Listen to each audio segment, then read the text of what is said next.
Goeiedag. Wat is er te doen? We zijn van Omroep Friesland van het programma Heer. Ja, En de vraag is dan, wat hing er bij jou boven de bank?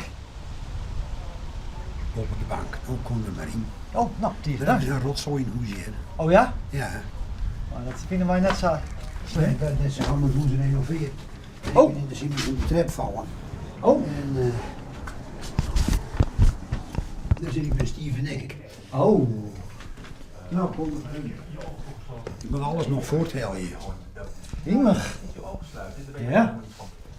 Nou, dat is een reproductie van een schilderij van de Atlantische Oceaan. Het is wie van mijn mem.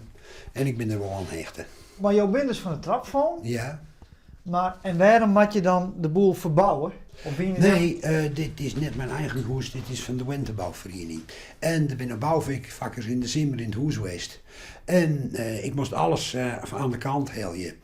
En ik ben van de trap vallen en toen ben ik er net meer aan taak gekomen om de boel op te roemen. Dus ik moet nog heel stadig, stukje bij stukje, moet ik dat weer in orde brengen. Juist.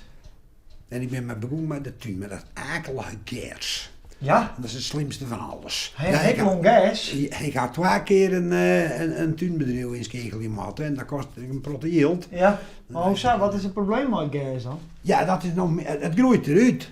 Dat is alles immers, komt het omheen. Maar daar heeft er gasmeers voor. Maar, Ja, maar ja, dat jouwt mij een zere nek als ik gas meenem had. Oh ja? Alles jouwt mij een zere auw. Nou, dat is het alweer. oh ja? Ja, Och, als ik even sta toch.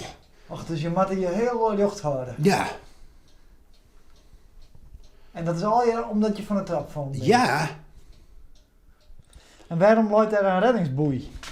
Ik ben vroeger bij de reddingsmaatschappij geweest. Oh, en vermaakt je jou een beetje in stiens? Ja, Ja? nou, voor het maatje, ja, ik hou dronken nog. Oh ja? Verdorie. Hoezo? Ja, ik moet die rossen te oproepen. Oh ja, maar ja, dan kom je toch net aan tafel vanwege jouw nek. Nee, ik hou van alles ondergaan. De Oud-Reddersvereniging ben ik bestuurslid van. Oh, Een oké. man die nog net een helder geweest. Oh ja? En ik zit op het Grootkoor van Drachten. Zo ken ik jongen. Ik ken niks, jongen. Ken je een stukje van? Nee, want ik ben een beetje verkoud en ik hou een rauwe stem. Oh, oké. Ik kan het echt net helpen hier. Nou, dat is jammer.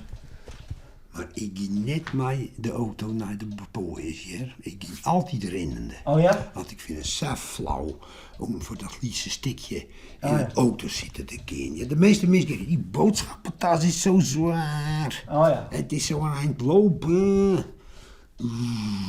Ik vind het zo onsportief. Nou, dan zullen we jou net langer mee storen, denk ik. Nee, Dan wens ik jou vol succes met jouw nek. ja, ik hoop je maar. Het zal nog maanden worden, je zei het therapeut. Ja, Het is zo lastig, een zeer de nek. ja. Bah.